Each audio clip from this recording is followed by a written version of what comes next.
바람 얘기 좀 하려고 합니다. 백부장, 선장과 선주, 그리고 배에 타고 있는 많은 사람들은 우리 위태한 항해지만 계속해서 나아갑시다. 이렇게 결정했습니다. 이유를 알고 있어요. 손해 볼까 봐. 이유를 알고 있습니다. 불편해서. 자, 그 이후에 항해가 어떻게 되었냐? 오늘 말씀의 제목이에요. 두 바람을 만나거든요. 하나는 순한 남풍이고 하나는 유라굴로 광풍입니다. 극과 극이죠. 너무나 달라요. 하지만 이 모습은 다르지만 그 안에서 행하시는 하나님의 손길은 동일한데, 자, 오늘 설교의 포인트는 이것입니다. 이 두 바람을 통해서 하나님은 무슨 메시지를 우리들에게 전하고자 하시는 것인가? 자, 이 초점으로 함께 말씀 나누고자 합니다. 자, 첫 번째, 우리 순한 남풍부터 한번 보시죠. 13절입니다. 남풍이 순하게 불매 그들이 뜻을 이룬 줄 알고 닻을 감아 그레데 해변을 끼고 항해하더니. 이러면 안 되는 거 아니에요? 자, 왜 제가 이러면 안 되는 거 아니에요? 라고 말하냐면, 이들은 잘못된 선택으로 인하여 잘못된 결정을 한 거지 않습니까? 손해 볼까봐, 단지 불편할까봐, 이것 때문이었거든요. 물론 이것 자체가 다 잘못됐냐? 그렇진 않습니다. 지난주 우리가 이 부분에 대해서는 충분히 보았습니다. 이들은 잘못된 선택을 했기 때문에 잘못된 결정이었고, 잘못된 결정이었다면 하나님은 우리의 상식으로는 순한 남풍이 아니라 거친 파도를 몰아쳐야죠. 자, 우리 통상적인 개념으로 한번 이 상황을 생각해 보자고요. 잘못했잖아요. 그러면 잘 되도록 하면 안 돼요. 그 사람 큰일 납니다, 나중에. 큰일 나요. 초장간에 떼치해 줘야죠. 그래야 정신 차리죠. 그래야 바르게 살죠. 자, 제가 이 생각을 갖고 있다 보니까 오늘 이 말씀을 묵상하면서 초반부터 이해가 되지 않았습니다.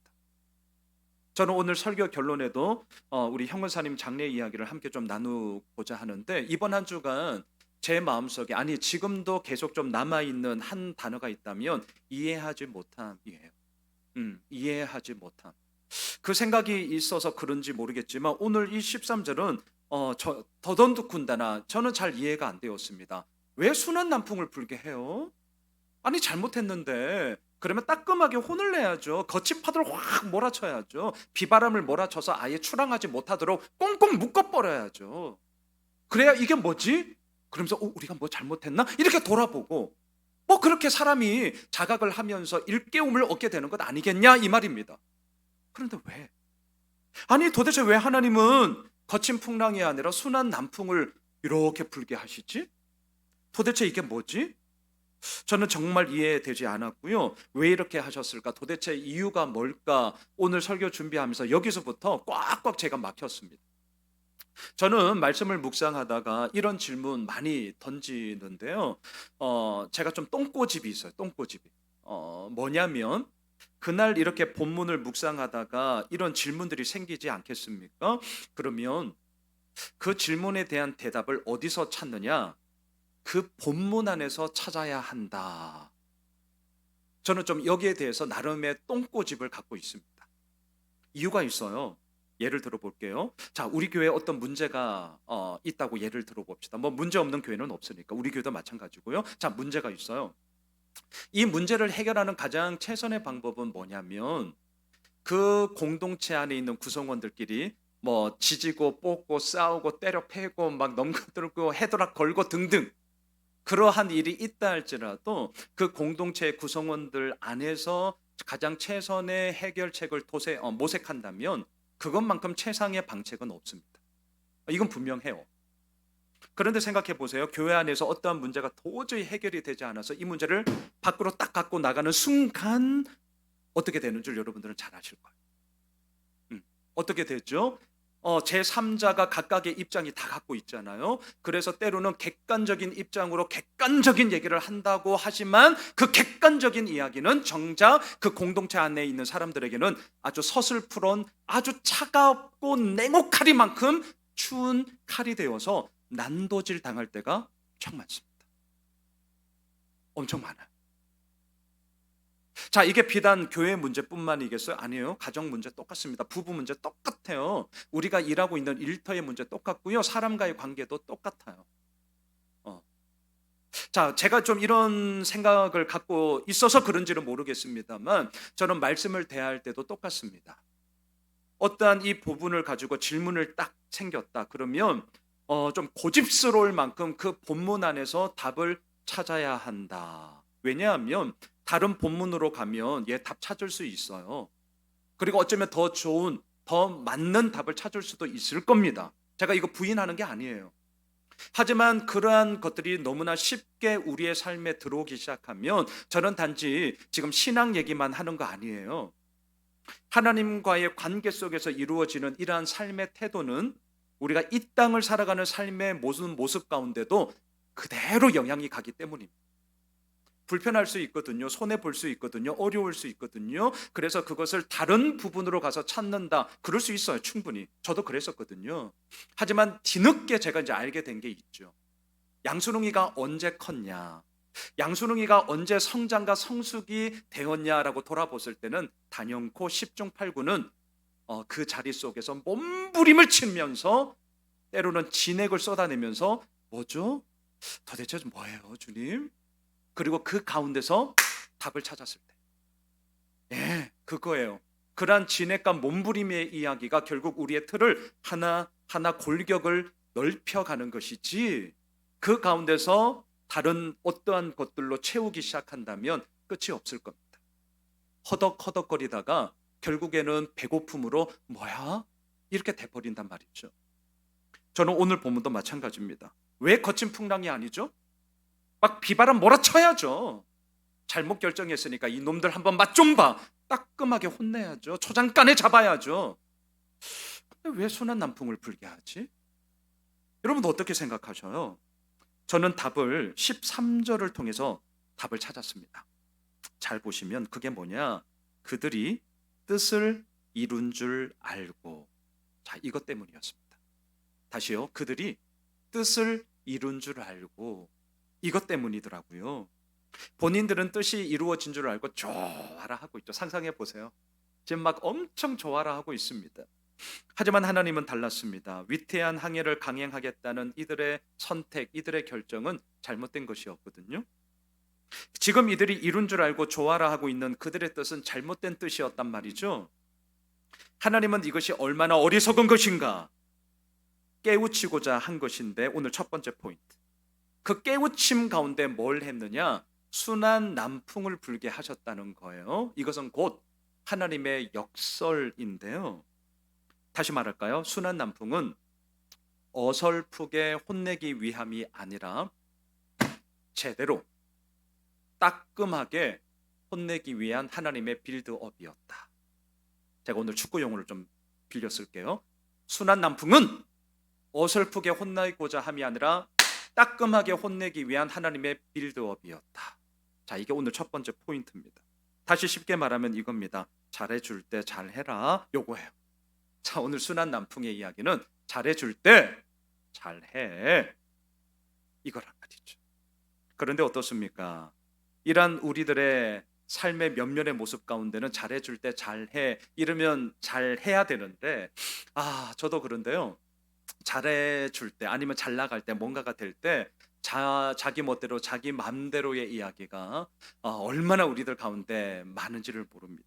여러분 자막 한번 보셔요. 우리만의 이야기일까요? 아니요. 성경 면면에 이런 이야기는 가득가득 넘치고 있습니다. 창세기 11장 4절이에요. 또 말하되 자 성읍과 탑을 건설하여 그 탑 꼭대기를 하늘에 닿게 하여 우리 이름을 내고 온 지면에 흩어짐을 면하자 하였더니 유명한 바벨탑 사건입니다. 당대 최고의 용사 니무롯을 중심으로 뭔가 일이 되는 줄 알았죠. 오늘 말씀의 용어를 빌리자면 그들의 뜻이 이룬 줄 알았습니다. 얼마나 좋아요? 하지만 우리는 결론을 알고 있습니다. 계속 자막 보세요. 11장 9절 우리 같이 한번 읽어보시죠. 그러므로 그 이름을 바벨이라 하니 이런 여호와께서 거기서 온 땅의 언어를 혼잡하게 하셨음이니라. 여호와께서 거기서 그들을 온 지면에 흩으셨더라. 거기는 어떤 곳이에요? 자기들의 뜻이 이루어진 줄 알았던 곳이죠. 거기는 어떤 곳이에요? 자기들 뜻대로 높은 탑을 세웠던 곳이죠. 거기는 어떤 곳이에요? 오늘 본문의 용어를 빌리자면 순한 남풍이 불던 곳이죠. 자, 거기가 거기에 순한 남풍이 쫙 불고 있어요. 니무롯은 이제 됐다. 우리 이름을 내자. 그러고 있단 말이죠. 하지만 길고 짧은 것 대봐야 하는 것 아닙니까? 하지만 하나님은 거기서 무슨 일을 하시냐고요? 온 땅의 언어를 혼잡하게 하셨죠. 제가 예전에 이 창세기 묵상하다가 이렇게 말씀을 드렸어요. 우리 소통 좋아하잖아요. 소통. 소통 되게 중요한 거예요. 하지만 더 중요한 게 있습니다. 요 바벨탑 사건을 잘 보셔야 돼요. 소통 중요한데 더 중요한 게 뭐냐면 무엇에 대한 소통이냐가 더 중요해요. 네. 이거 우리 놓치시면 안 돼요. 단지 우리 소통해야지 맞아요. 그런데 한 뼘을 더 들어가셔야 돼요. 뭐에 대한 소통이죠? 이들처럼 하나님에 대한 불신앙의 소통이라면 그거는 소통 안 하는 게 좋아요. 그래서 하나님이 어떻게 하시죠? 불통하게 만드시죠. 이거 되게 중요한 사인입니다. 단지 소통이라는 이야기가 너무나 좋기 때문에 막 아무 때나 갖다 대시면 위험해질 수 있어요. 꼭 생각하셔야 돼요. 뭐에 대한 소통이지? 중요합니다. 그것이 하나님의 뜻하심에 반한 거라면 하나님은 언제든지 역사하세요. 소통 못하게 하세요. 불통하게 만드세요. 언어를 흩어버리세요. 그리고 그들이 함께 있지 못하게 하세요. 다 땅에 흩어버리는 거죠. 자, 저는 이 본문을 보면서 이런 생각을 했습니다. 어차피 안 되게 하실 건데, 자, 우리 그런 생각 많이 하죠. 어차피 안 되게 하실 건데, 어차피 막으실 건데, 그러면 처음부터 하지 말도록 해야지 왜 이렇게 시간 낭비, 돈 낭비, 에너지 낭비하게 한참 후에 이렇게 하실까? 이런 생각하지 않으셔요? 예, 저는 그런 생각 많이 하게 됩니다. 그런데 왜 그러냐고요? 오늘 잊지 마세요. 어설프게 혼내면 내성 생겨요. 어설프게 혼내면 맷집 생깁니다. 물론 맷집이 좋은 의미도 있겠지만 나쁜 의미의 맷집은요, 뭐 별거 아니네, 이러면서 대수롭지 않게 여긴단 말입니다. 그래서 하나님이 어떻게 하시는 줄 아세요? 제대로 혼내기 위한 하나님의 빌드업을 지금 만들어 가고 있는 것이죠. 자, 자막 계속 한번 보세요. 출애굽기 11장 10절 말씀도 띄워주시죠. 모세와 아론이 이 모든 기적을 바로 앞에서 행하였으나 여호와께서 바로의 마음을 완악하게 하셨으므로 그가 이스라엘 자손을 그 나라에서 보내지 아니하였더라. 출애굽의 10가지 재앙도 마찬가지예요. 어차피 보내주실 거잖아요. 어차피 가나안 땅 가게 하실 거잖아요. 그러면 초장간에 그냥 열어주시면 되지 않아요? 왜 굳이 하나, 둘, 셋, 그리고 힘들게 10번까지 가냐고요? 아니, 그냥 초반에 열어주시면 되지. 이유가 있어요. 자, 출애굽기 9장 16절 우리 함께 읽어봅시다. 이유가 나옵니다. 시작. 내가 너를 세웠음은 나의 능력을 내게 보이고 내 이름이 온 천하에 전파되게 하려 하였습니다. 그렇습니다. 우리가 이름을 내자, 이것이 아니라 하나님의 이름이 온 천하에 전파되게 하려 합니다. 하나님의 이름을 내자. 이게 단번에 되지 않아요. 어설프게 한다고 이게 될 것 같습니까? 안 된다니까요. 제대로 해야 돼요. 제대로. 그래서 하나님은 10가지의 재앙을 통하여 뭘 하기를 원하셨느냐? 하나님의 이름을 내고자 했던 것이죠. 자, 여러분 어떻습니까? 우리의 인생 순한 남풍이 불어서 내 뜻이 이루어진 줄 알았던 그때는 언제셔요? 오늘 제가 목장 나눔지 1번 질문인데, 이런 목장 모임에서 한번 나눠보셔요. 그때 순한 남풍이 불어서 나 그때 된 줄 알았다고. 물론 이제 결과론적인 얘기를 우리가 나누게 되는 건데요. 저는 언제였느냐? 사역지 이동할 때였습니다. 직장 옮길 때, 사역지 이동할 때. 저는 한 교회에서 6년 있었습니다. 교육 전도사, 풀타임 전도사, 그리고 강도사, 그리고 부목사까지. 6년. 6년 있으니까 교회 돌아가는 게 이제 뭐 교회라는 게 특별하지는 않잖아요. 굵직굵직한 절기를 중심으로 그 안에서 이제 이루어지는 게 교회이다 보니까 재미가 없어졌어요. 너무나 단조로웠어요. 너무나 매너리즘에 빠졌습니다. 뭐 그럴 수 있죠. 근데 이제 그 다음 스텝이 저에게 문제였는데, 재미없고 단조롭고 매너리즘에 빠지고 뭐 그냥 설렁설렁해도 뭐 사역되고 그러다 보니까 어떤 마음이 들었냐? 너무 재미없다. 지극히 인간적인 생각으로, 죄송하지만 기도 단 한 번도 안 하고 그냥 딴 데 한번 가보자. 그리고 이왕 갈 거 좋은 데 가자. 그래서 서초구 한복판에 있는 교회에 이력서를 냈어요. 또 사람 알아볼 줄 알고 또 저를 합격시켰어요. 아, 역시 사람 볼 줄 알아요. 합격했네요. 그래서 이제 교회를 옮겼죠. 그런데 순한 남풍인 줄 알았습니다. 드디어 순한 남풍으로 쫙. 하지만 그 얼마 지나지 않아 나에게 닥쳐올 유라굴로 강풍은 뭐 제가 몰랐죠. 뭐였냐? 담임 목사님의 사역 스타일, 뭐 다른 게 아니에요. 사역 스타일이 와 달라도 너무 달랐습니다. 정말 너무너무 달랐어요. 제가 맞춰야 되잖아요. 왜 부목사니까. 당연히 맞춰야죠. 근데 이해되지 않음이 진짜 너무나 많아서 결국 오래 있지 못하고 그냥 나왔습니다. 우리가 흔히 이런 말 하죠. 야, 그건 틀린 게 아니라 다른 거야. 우리 이런 말 많이 해요. 자, 이 말에 대해서 한번 내가 박아볼게요. 그건 틀린 게 아니라 다른 거야. 이게 우리들에게 다 통용이 되는 말이지만 제가 정확하게 말씀드리면 이건 머리의 언어지 몸의 언어 아니에요. 이건 머리의 언어예요. 이건 논리적으로는 맞아. 하지만 다른 게 다를 것뿐이지 틀린 게 아니야라는 말이 우리 몸의 언어로 확 들어오면 우리 어떻게 되는 줄 아세요? 미쳐요. 다 경험하신 거예요. 아닌 척 하지 마시고 우리 다 경험한 거예요. 저 새로운 얘기 하는 거 아니에요. 어떤 마음 드는 줄 아세요? 차라리 틀렸으면 좋겠다라는 생각이 듭니다. 내가 틀리든 네가 틀리든 차라리 틀렸으면 좋겠다. 그래야만 내가 틀리면 용서 구하면 되죠. 잘못했다고 용서를 구하면 돼요. 상대가 틀렸으면 봐, 너 그거 틀린 거잖아. 야, 그러면 안 되는 거야. 따끔하게 권면하고 함께 제대로 된 길을 쭉 가면 돼요. 그런데 이건 틀린 게 아니라 다른 거야. 논리적으로는 알겠고 머리로는 이해되겠는데 그게 막상 내 몸의 언어로 확 들어오면 여기에서 마치 헛바퀴 돌듯이 진 빼는 얘기가 사실 엄청 많습니다. 엄청 많아요. 그래서 저는 틀린 게 아니라 다른 거였기 때문에 오히려 그때의 사역이 저는 너무너무 힘들었습니다. 못 버티겠더라고요.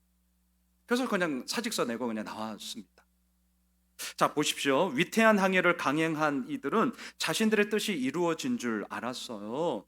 이유는 남풍이 순하게 불어서요. 자, 순한 남풍이 불어서. 근데 우리는 알고 있죠. 순한 남풍은 오래 가지 않았습니다. 순한 남풍은 있다가도 없고 없다가도 있는 가변적인 거였습니다. 이들이 봐야 했던 것은 뭐냐? 순한 남풍이 아니었거든요. 이들이 진짜로 봐야 했던 것은 뭐냐? 잘못된 선택으로 결정한 자신들의 잘못을 깨우쳐야 했습니다. 자, 첫 번째 순한 남풍이 뭐냐? 야, 잘해줄 때 잘해. 이거예요. 잊지 마세요. 잘해줄 때 잘해. 그런데 그게 저도 어렵더라고요.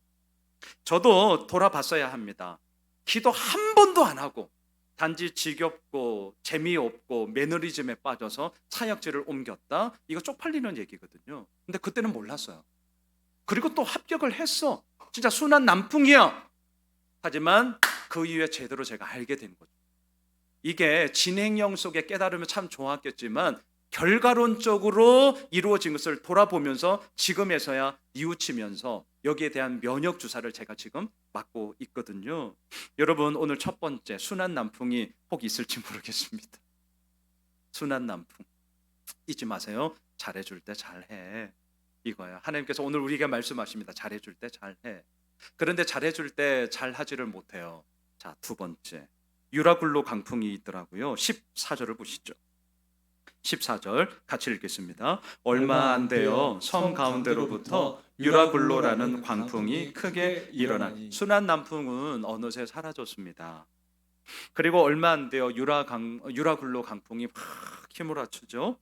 하나님이 왜 이렇게 하시냐고요? 손해볼까봐, 단지 불편할까봐 위태한 항해를 강행했던 이들의 선택은 잘못된 것이었기 때문입니다. 어설프게 혼내기 위함이 아니라 제대로 혼내기 위함이었습니다. 그래야만 자신들의 잘못을 일깨우기 때문인 것이죠. 유라굴로 합성어입니다. 동풍을 뜻하는 유로스, 북동풍을 뜻하는 아킬로라는 이 두 단어가 합해졌습니다. 그러니까 이 바람의 세기를 생각해 보세요. 두 바람이 만났으니까 얼마나 셌겠습니까?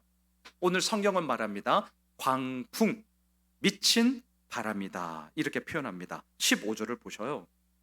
자, 상상하셔야 됩니다. 미친 바람이 부니까 어떻게 하느냐. 15절, 배가 밀려 바람을 맞추어 갈 수 없어 가는 대로 두고 쫓겨가다가, 당연하죠. 순풍이면 바람을 이용해 항해하는 데 도움이 될 것입니다. 하지만 그것도 적정선을 넘어가면 안 하는 이만 못합니다. 미친 바람이에요. 이거는 조절을 못합니다. 항해 수단이 아니라 지금 이 미친 바람은 위험 요소가 될 뿐이었습니다.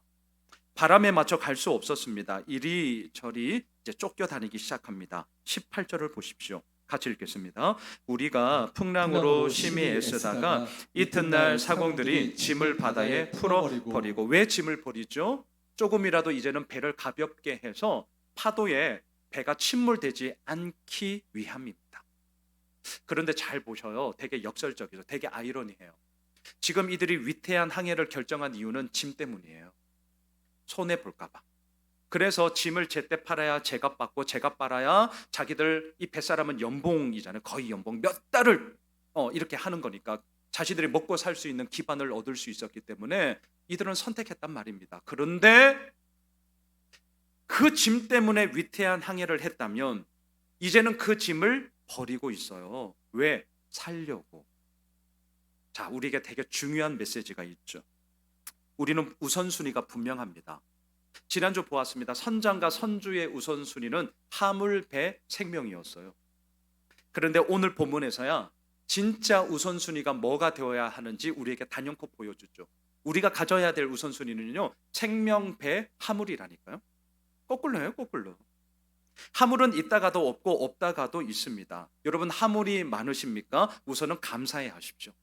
그리고 누리세요. 괜찮습니다. 마음껏 쓰세요. 괜찮아요. 뭐 어떻습니까? 하지만 반대로 하물이 적으시다고요? 없으시다고요? 그러면 하나님, 나의 이 필요를 따라 하나님 채워주세요. 기도해야죠. 하물이 적으시다고요? 어떻게 해야 되냐고요? 땀 흘려 일해야죠. 열심히 노력해야죠. 당연한 얘기 아닙니까? 하지만 생명은 어떻습니까? 생명. 있다가도 없고 없다가도 있는 것 아닙니다. 유일합니다. 이것밖에 없습니다. 그래서 그 어떤 상황이든지 간에 우리들의 최고의 우선순위는 생명, 배, 하물이어야 한다니까요. 이들은 이제서야 깨달았습니다. 유라굴로 광풍을 만나서야 자신들의 최우선순위가 어디에 있는지를 알게 되었습니다. 짐을 버리기 시작하는 거예요. 돈이거든요, 이거. 그런데 돈 많으면 뭐합니까? 죽으면 그만인데 생명 앞에 여지 없어요. 살려고 짐을 버리고 있습니다. 자, 19절 보세요. 19절 같이 읽겠습니다. 사흘째 되는 날에 배의 기구를 그들의 손으로 내버리니라. 하나님은 적당히 하고 끝내지 않으세요.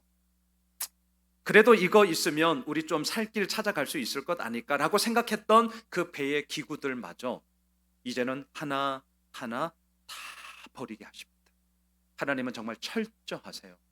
이런 말 있잖아요. 하나님은 살아계시다. 요 말에 수식어를 어떤 분이 이렇게 붙이시던데요. 하나님은 시퍼렇게 살아계시다. 갑자기 막 선을 하죠. 근데 무슨 의미인지 우리 알죠. 그 말 잊혀지지가 않아요. 목사님 제 인생은요, 하나님이 살아계십니다. 이 말로 안 돼요. 그러면서 막 당신 얘기해 주시면서 결론, 하나님은요 시퍼렇게 살아계신 분이에요. 네. 네, 그렇습니다.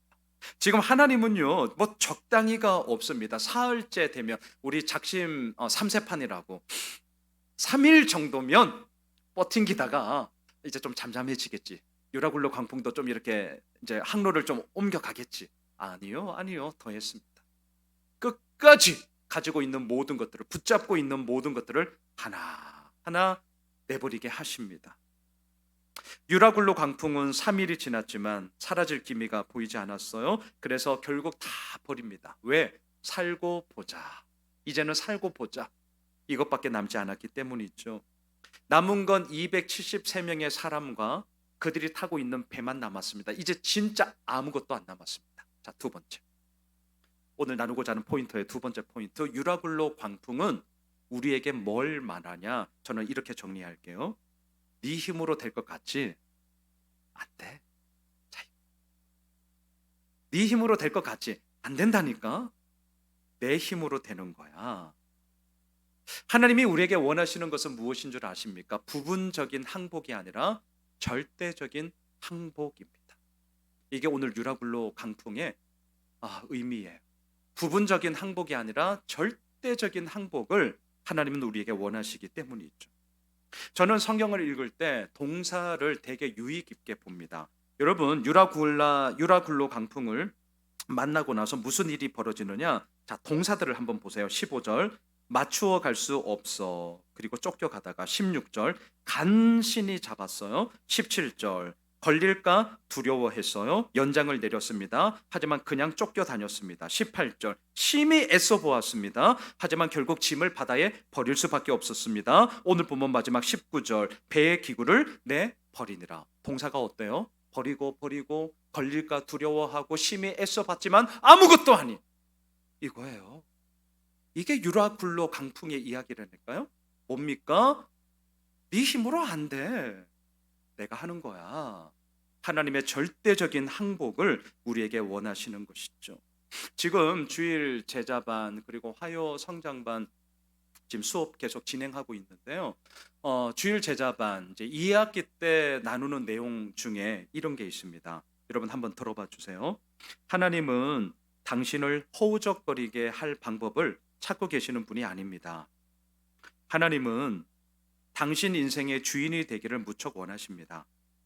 언제든지 당신이 그분의 주인됨을 거부하는 부분을 만들면 하나님은 그것을 공격하십니다.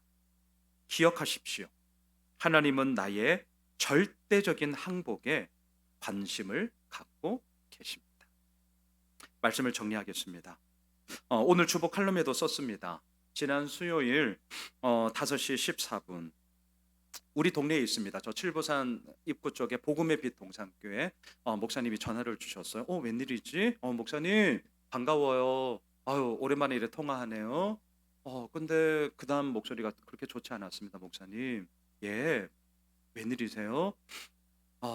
현은자 권사님의 큰 아드님이 하나님의 부름을 받았어요. 네? 누구요? 예, 큰 아드님이요. 그래서 목사님 아마 형 권사님이 지금 아무 경황이 없을 거예요. 아마 목사님에게도 교회 식구들에게도 연락할 여지가 없을 거라 생각해서 지금 목사님께 전화 소식 알려드립니다. 이런 내용이었습니다. 전화를 끊었어요. 정신이 진짜 하더라고요. 너무나 뜻밖의 일이 이루어져서. 그렇지 않아도 그날 새벽 권사님이 안 오셨어요. 매일 오시거든요. 새벽기도 저의 기도의 동력자입니다. 근데 못 오실 수 있죠. 그래서 편찮으시나 아니면 컨디션이 좀 안 좋으신가? 그날 이제 수요 저녁 예배 있으니까 오실 거니까 그때 그냥 뵈면 되겠지. 다 그런 거잖아요. 그리고 이제 있었단 말입니다. 그런데 그 전화를 받은 거죠. 혹시나 하고 그래도 너무 궁금하고 하여튼 염려가 돼서 권사님께 전화했지만 아니나 다들가 받지 않으셨어요. 카톡으로 우선 간단하게 그냥 위로의 문자를 보내고 이제 그래도 우리 성도님들에게 그래 알고는 계셔야 되니까 우리 목자님들에게 부고장 전하고 꼭 좀 알려주세요. 그리고 수요 예배 후에 가겠습니다. 이제 급하게 그렇게 된 겁니다. 예배를 마치고 한 30여 분이 많이 와주셔서 함께 갔습니다. 여러분 함께 가신 성도님들 보셨을 거예요. 수원 연화장 장례식의 로비에 이제 안내판이 다 있잖아요. 이렇게 봤습니다. 44살. 여러분 44살. 한승훈. 그리고 옆에 이제 영정 사진이 있는데 환하게 웃는 모습이에요. 이게 뭡니까? 예, 이게 뭐지? 마음이 더 좀 먹해졌습니다. 이게 뭐지? 아무리 그래도 그렇지. 우리 흔히 이런 말을 합니다. 태어날 때는 순서가 있지만 돌아갈 때는 순서가 없다. 맞아요. 하지만 아무리 그래도 그렇지 이건 좀 아니지 않나? 예, 이런 마음으로 좀 마음이 먹먹했습니다. 이해가 되지 않았습니다. 저희들이 갔습니다. 큰 아드님 다니는 교회에서 위로 예배 드리고 있어서 중간에 또 우르르 몰려가면 좀 방해될까봐 아예 밖에서 이렇게 우리 기다리고 있었습니다. 그리고 예배를 다 마치시고 이제 나가시는 거 보고 또 예배를 드릴 필요는 없겠다 싶어서 미리 우리 성도님들께 우리 잠깐 다 같이 들어가서 조문하고 우리 한 1분간만 기도하고 내가 마무리하고 오자. 예, 그렇게 했습니다. 제가 기도했습니다. 어떻게 기도했는지 저 생각나요. 왜? 지금도 제가 이 마음이거든요. 제가 그냥 읽을게요. 하나님, 이해되지 않습니다. 아니, 이해할 수 없고 이해하고 싶지 않습니다. 저 진짜 이렇게 기도했어요. 하지만 하나님, 이해되지 않는 슬픔 앞에서 하나님께 기도합니다. 하나님의 이해되지 않는 은혜와 예수님의 이해되지 않는 사랑으로 지금 이 자리에 엉엉 울고 있는 이 가족들 붙잡아 주십시오. 예. 큰애가 중2예요. 둘째가 5학년 아니면 6학년. 이 가족을 붙잡아 주십시오. 그리고 기도하고 이제 우리 가족들과 함께 다 돌아왔죠. 마음이 편하나요? 이제 우리 봉고 스타렉스에 함께 탔던 우리 권사님들 저랑 얘기했잖아요. 다들 하여튼 하나님의 부름을 받아 간분은 간분이 이것도 슬픈 거지만 또 여하튼 살아있는 분은 또 살아가야 되잖아요. 우리 권사님 걱정이 되는 거죠. 기력을 잘 회복해야 될 텐데 먹을 거는 잡숫이나 아이고 저 양반 기력을 회복해야 될 텐데 뭐 이런 걱정 어린 얘기로 이제 와서 다 헤어졌습니다. 제 마음 계속 그랬습니다. 다음 날 목요일 저녁이었습니다. 궁금했어요. 근데 뭐 어떻게 전화하나요? 근데 이게 웬일입니까? 정확하게 제가 휴대폰 보니까 7시 50분, 밤 7시 50분 현은자 권사님 딱 이름이 뜨는 거야. 얼른 받았죠. 권사님, 너무 조심스럽게. 권사님, 괜찮아요? 안 괜찮죠? 어떠셔요? 와, 그 다음 권사님이 너무나 담담하게 말씀하셨습니다. 목사님, 저 장례식장은 못 갔어요. 안 갔어요. 지금 집에 있어요. 둘째 며느리가 그래도 저 곁에서 지금 먹을 것 해주고 같이 기도도 해주고 그렇게 둘째 며느리가 있어서 좀 마음에 많은 위로를 얻고 있습니다. 많이 추스렸습니다. 이런 얘기를 하시면서 그 다음 말, 제가 오늘 주보 칼럼에도 좀 썼습니다만 목사님, 욥기가 생각나요. 또 우리가 지난달 욥기 말씀 묵상도 했어요. 목사님 가진 것 잃고 자식 잃고 병 나고 권사님이 지난달 엄청 아팠거든요. 이게 뭐지? 야, 사탄 이놈이 욥을 공격하는 것처럼 나를 무지막지하게 이 자식이 공격하는 거예요. 목사님, 제가 지금 그렇습니다. 둘째 며느리가 믿음이 좋은데 같이 기도하면서 오늘 낮에 기도했는데 목사님 방언이 터졌어요. 저 멈추지 않고 실컷 방언 기도했어요. 그리고 목사님 그 기도가 끝나는데 이상하리만큼 예수 믿지 않는 친정 식구들이 그렇게 생각이 났어요. 그래서 내가 전화해야겠다. 목사님, 제가 처음으로 예수 안 믿는 친정 식구들에게 제가 전화 걸어서 이렇게 얘기했습니다. 야, 니들 내 걱정되지? 걱정되죠, 당연히. 니들 나 걱정되지. 근데 있잖아, 너희들 나 걱정하지 마. 야, 산 사람 소원 하나 들어주라. 예수 믿어라. 와, 지금 권사님이 저한테 얘기한 거예요. 통화하면서. 목사님 기도해 주십시오. 저 믿지 않는 영혼들, 이 사건 너무나 큰 사건이고 저도 마음 너무나 추스르기 어렵지만 하나님 이 마음을 주십시오. 산 사람 소원 하나 들어주라. 내 걱정하지 말고 니들 예수나 믿어라. 예수 믿어라. 기도해 주세요, 목사님. 그러면서 또 쭉 얘기를 해서 한 10여 분간 통화했거든요. 목사님 시편 81편 말씀이 생각이 납니다. 또 내가 기름진 밀을 그들에게 먹이며 반석에서 나오는 꿀로 너를 만족하게 하리. 또 이런 말씀도 하셨어요. 목사님 푸시킨이 했던 그 말도 생각났어요. 삶이 그대를 속일지라도 슬퍼하거나 노여하지 마라. 우울한 날들을 견디고 믿어라. 반드시 기쁨의 날이 올 거다.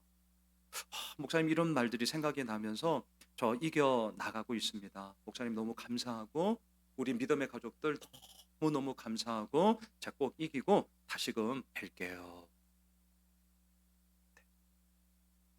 내심 걱정 진짜 많았었거든요. 담담하고 담대하게 말씀하시는 권사님의 그 목소리를 들으면서 마음이 놓였고요. 저 이렇게 진짜 기도했어요. 전화 통화 딱 끊자마자 바로 기도했어요. 하나님, 욥의 고난이 있는데 하지만 하나님은 그 욥으로 하여금 그 고난을 이기게 하셨고 하나님은 그 욥으로 하여금 갑절의 축복을 주시지 않았습니까? 우리 권사님 반드시 하나님이 동일한 은혜로 위로하시고 붙잡아 주십시오. 사랑하는 예수홈이실 가족 여러분, 순한 남풍 때문에 내 뜻이 이루어진 줄 알고 좋아라 했던 적이 저한테 참 많았습니다.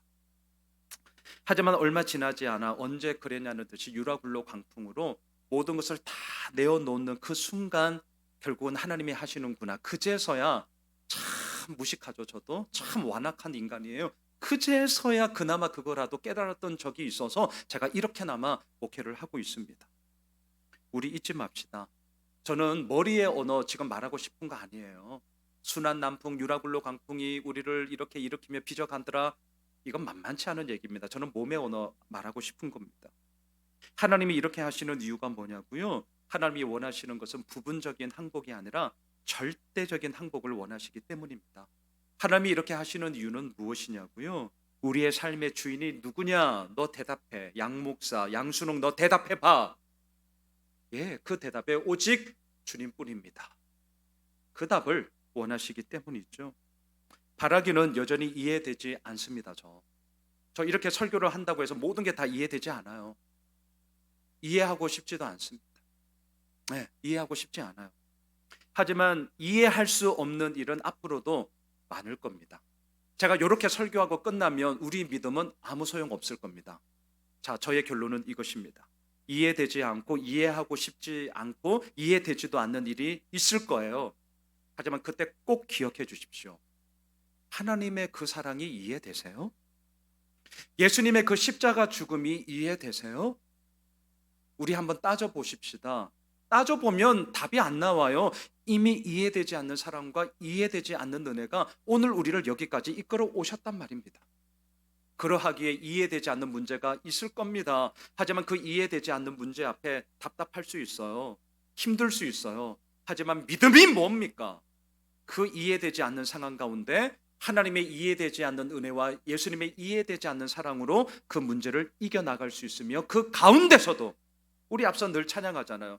내 앞에 바다가 갈라지지 않을지라도 주가 나로 하여금 그 바다 위를 걷게 하실 것입니다. 믿습니다. 정말 믿어요. 우리가 이 믿음의 이야기로 나아가길 원하고요. 광풍의 이야기 속에 이 바람이니 저 바람이니 그거 따질 필요 없습니다. 그 바람을 통하여 역사하시는 하나님을 바라봅시다. 그 하나님이 우리를 온전히 세우시사 당신의 뜻하심 가운데 우리를 이끄실 것입니다. 다 함께 일어나셔서 내가 주인 삼은 모든 것